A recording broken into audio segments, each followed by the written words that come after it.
remember one year we wrote a play. I guess there were 3 or 4 of us, and it was called The Quest of the Spanish Lady. And we were going to put it on. We had tickets distributed, and Gilbert had a kind of a barn that had 2 levels, and it was open, and we were going to use that for, stage. And it was all planned, but then polio epidemic broke out, so we couldn't do that. When I think of the crazy things we did as kids, one year, this was me, not Carl, but there was a boathouse there that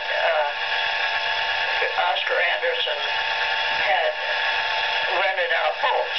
There would be tourists once in a while.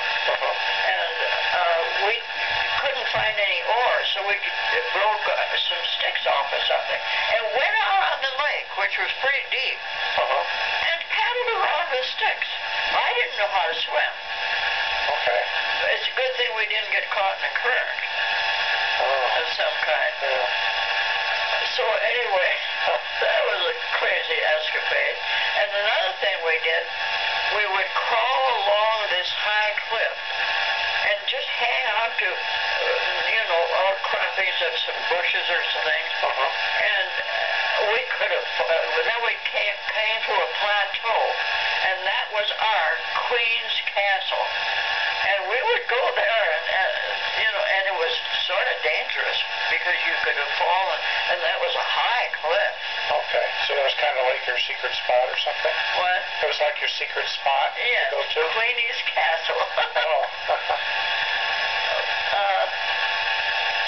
Now, weren't there some caves somewhere around Galesville? Caves? No? None. Oh, I thought there were. No, none. Oh, you're thinking of Devil's Lake. That was a way where there were some caves, and there were, I wonder if you ever went there. I don't know. I went to near there were things like that. Oh, okay.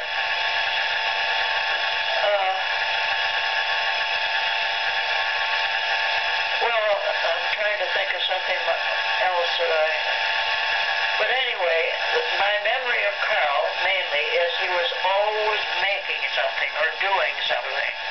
Well, that's my memory of him, too. Yeah. So. Yeah. Most people's memory of him. But a lot of the things that we played at were apparently when he'd outgrown that sort of thing. For instance, Alfred Twisby, the man on the second farm from us, was a bachelor, and he lived with his bachelor sister. His brother was a county judge. But anyway, every winter, he would take us for a sleigh ride around the lake, the whole gang of us. And then we'd end up at Olson's usually for an oyster supper. That was the only thing Hilda Olson ever did for the kids, because she had a bigger family, and she did the washing for the barber shop. And we'd come in there, and she'd talk to us for a while, and then she'd say, "Skidoo now," because she was busy, I suppose. Sure. But she was full of Dickens, too. Now, Oscar Olson, the one that had the barber shop, was my mother's first cousin. And Odell Sebnet lived just around the turn from our place down the hill, was my mother's first cousin. Okay. Barney Evenson was my mother's cousin. So that was sort of a close-knit community. And we had, in that neighborhood, we had one dentist, one rural mail carrier. Everybody envied him during the Depression years because, that was a good job then. And one barber, one service station owner, a couple of retired farmers, one carpenter, and my father, and let's see, well, there were quite a few well-off off retired farmers. I know and then my mother had another cousin on the upper table that had a beautiful place, and she was Odell Sims' sister, and she was my mother's first cousin. So there were a lot of relatives around there. Now, did you go to the movies? Did you go to the movies? Yeah. You could go to the movies for a quarter then. Okay. And we got money to go to the movies. I don't know whether Carl was as interested in the movies, but there again, some of my memories are, after he was growing up more. But, it was fun to go to the movies because they'd have a pianist in the front that would play the piano. And then at that time, when you went to the movies, you got a newsreel and 2 or 3 comedies, cartoon-type comedies, and then the main feature. So you got your money's worth then. Oh, yeah. And, well, Dad never really enjoyed comedies too much. Once in a while he would enjoy watching TV, but generally he thought of them as foolishness. Oh, well, yeah, he didn't like on TV the laugh tracks. Yeah. But he liked movies that were comedies sometimes because, when, I don't know, that he came, that must have been after your day, to Washington and demonstrated color TV. Yeah. Yeah. And one of the hotels. And we went up quite a few times to see it. And then we took him, I remember taking him to a Lucille Ball comedy, a movie, and he laughed his head off. He did? Yeah. Okay. Really laughed. So I think he liked funny movies. Huh. Well, maybe it's just the TV shows he didn't. Yeah, I think comedy TV shows he didn't like, because he would, Mom and I would enjoy them, when I was growing up, and he'd peek his head in the living room and kind of shake his head like, silly foolishness, and then he'd go ahead and go down to the basement. Well, sometimes, I don't like I think they overdo the laugh tracks sometimes. They do, yeah. That's one time he mentioned that to me. He couldn't stand the laugh tracks. Oh. Well, I knew that was part of it, but I didn't think he liked slapstick comedy. Well, maybe not slapstick. Now, physical comedy, like Lucille Ball and the Marx Brothers. Oh, you liked them in movies. Okay. Speaking of slapstick, I never cared about for slapstick comedies, but Randy just loved the Three Stooges when he was growing up. Oh, so did I. Oh, did you? Oh, yeah. I still watch them once in a great while. I'll watch them. Yeah, Randy will sometimes, too. When there's a reunion of them or something like that. And my mother liked them. And there was a Harold Lloyd comedian in the movies, and that was slapstick. And she would laugh and laugh at that.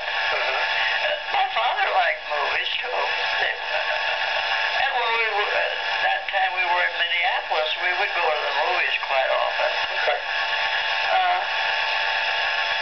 Let's see, what else is there? Did your parents, I know my dad was not much of a hugger, although we would hug occasionally, but it wasn't a huggy-kissy type of family. It wasn't that kind of family, no. No, although, except when they left to go someplace. Okay. Then they would. But they demonstrated their affection in other ways. I could tell them that they were proud of us, for instance, and they would tell us that we had done so well and that sort of thing. And my father sometimes would call us in and introduce us when he had clients there. And you could see him beaming and and of course they were proud of our report cards. I don't know if they knew how lucky they were because, and I can't remember studying a lot at home. So you did very well in school? Both of us were valedictorians of our class. Oh, I didn't know you were. Oh, yeah. Oh, okay. I never made a big deal out of it. Oh. You know how it is with girls. Okay. That's pretty cool. Both of you were Yeah. valedictorians of your high school graduating class? Yeah. Wow. And my father missed my commencement address because he had, set off something, he had a dynamite, and he hurt his head. I heard a little bit about that story. I think I heard about... Yeah, but Carl was mixed up on that. He thought it was when he graduated. It was when I graduated. Because I know it was because one of the big apple orchard men said, Oscar, you missed your daughter's commencement address. That's a shame. Because she gave a very good commencement address. So I think Carl was mixed up on time on that. This is the incident where they were supposed to dynamite something, and your father knew it was not right to do that. It was improper, but they did it because they were told to do it, right? And they got into trouble by blowing out some windows. No, this was something he decided to do on his own. I thought... Well, maybe I'm thinking of another story. Yeah. Well, anyway, he was hurt with a dynamite explosion when maybe it was another time, but I don't remember. Yeah. So, well, anyway, both Carl and I were in the debating society. He was in high school, and I was. And you know, in 8th grade, I always used to recite and read and stuff a lot. But in 8th grade, about in the middle of the grade, I suddenly got stage fright. And I just dreaded getting up to recite. And that wasn't like me, because I had always enjoyed it. And I thought, well, how can I go into high school and be like this? So when I got into high school, I joined all the debating and the drama club and all the forensics, things that there were. And I did get over it. Okay. And Carl, let me see, he was in,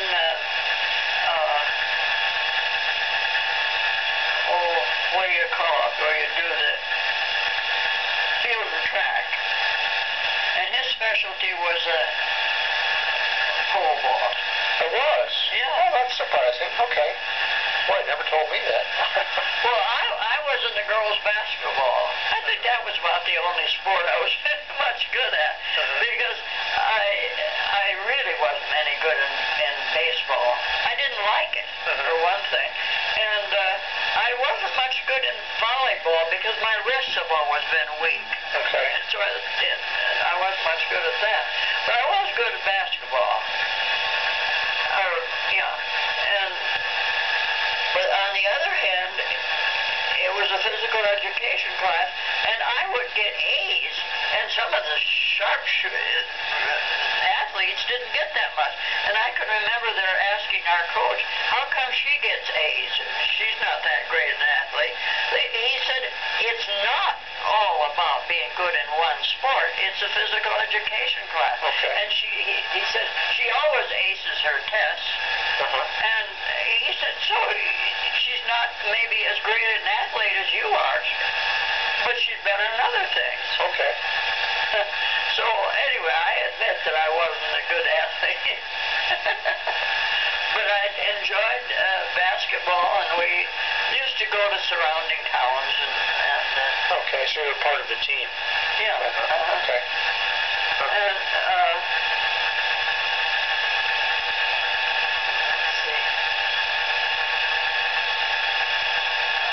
when my brother wanted to go out for basketball, and I wish my mother didn't want him to, because she thought he might get hurt. Oh, okay. Well, that's one time I think he should have defied her. Because as far as I was concerned, you could get hurt more in field and track than in basketball. Yeah, you can get hurt in a lot of things. Sure. Yeah. And, well, anyway, but I thought that would have added a nice element to his high school years. It should have been in that. Which is how come she didn't object to my being in basketball? Well, of course, I came along much later, so maybe she knew better by that time.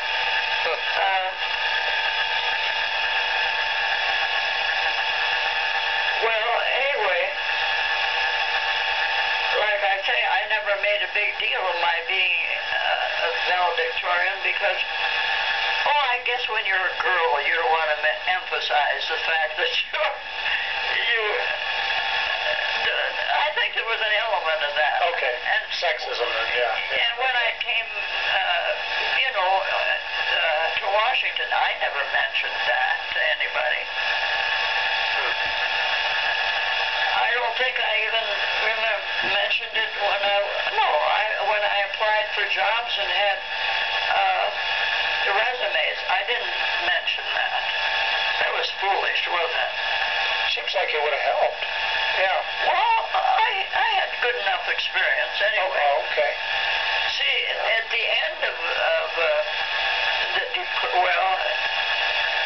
I guess it was like at the end of the Depression, I was working. I went to the Wisconsin Business University and took 2 years of business training because the only ones that were getting jobs were the ones with business training. Okay. So that was an accredited school too, just like our teacher education was. So then the first job I got was with the Wisconsin Telephone Company in Sparta, sort of like a statistical clerk. Well, I didn't like it at all. So then I had taken library courses, and I applied. How did it happen? I had taken a state test for librarian. The first place I was offered was in a state teachers college in Rhineland or someplace like that, way up north. Then I was going with Dick by that time, and I was offered I was referred to the chemistry department library, and he had 3 applicants for it, and I didn't have chemistry, and I don't know how I got the job, but he just said, well, I like your appearance. You can have the job if you want it. Even then I thought, well, that's a dumb way to pick somebody. But, it could be that he just took a liking to me. And, a combination of both, yeah. Right. Yeah. So I got along all right because, a lot of the things were done for you. And, I don't know how to describe it. Some of the chemical terms were that long. Okay. But anyway, and then I had some assistants that were, 2 assistants that were instructors' wives. And that was all the help that I had. I had my name on the door. Okay. But anyway, I only stayed there 2 years because Dick had gone to Washington to work for what was called the War Department, then the Judge Advocate General's office. And we were engaged by that time, and he didn't, was sick and tired of waiting, I guess. So I came to Washington, and he had gotten me a job with one of the general's offices, and I walked down the street and walked into Red Cross. They have a big complex of buildings in Washington. And walked in there, and they were starting the overseas training program. And I started out as the secretary because that was the only slot they had. But I was soon promoted to administrative assistant. Anyway, then we moved out to American University. And anyway, I'm getting ahead of myself because in the meantime, Carl had gone out east. And our stories were different, from then on. But we certainly kept in touch and visited each other quite often. So, I shouldn't have gotten into that part because... Oh, that's okay. Yeah.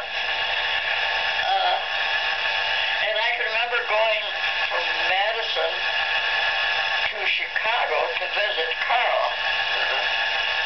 And I can't remember whether he had an apartment or whether we rented a hotel room or what. But anyway, he took me to the Field Museum and all kinds of things like that. It was real interesting.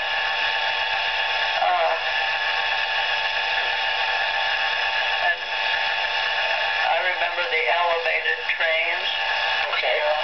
And did you ever spend much time in Chicago? I've never been there. Oh, really? I've been to Chicago O'Hare Airport many times, but exploring downtown I never have. Oh. No. Well, it's an interesting city, really. Yeah, I'd like to go sometime. I don't think I went to visit him more than once there. And then he went out east, and like I say. Well, no. You know more about what went on after that, because in the meantime he was on a tugboat. Yeah, we discovered about 100 pictures of tugboat days. Yeah. And then after he worked at American Airlines, that's when he met Emily.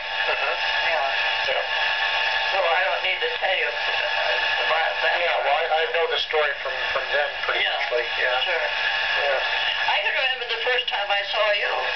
When was that? We were out there, and you were a tiny baby, and they gave Caroline, they were still living in the temporary housing, and Emily let Caroline take me up to show you, to show you to me. I can still see her. Okay. She was so proud of you. Yeah. That's what the pictures show too in the movies.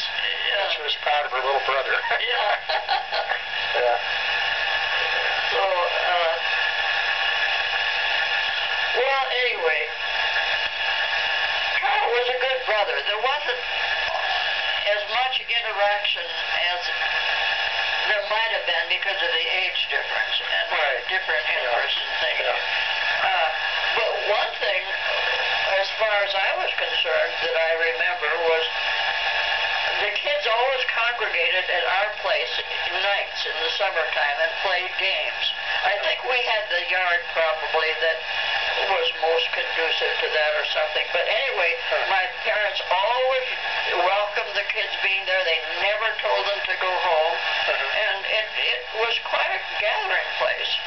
We'd play, I remember, red light, run my good sheep run, hide and go seek. There were a lot of good hiding places there. And, other games.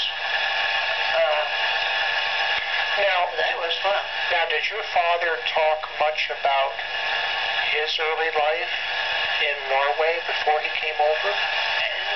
No. I can't.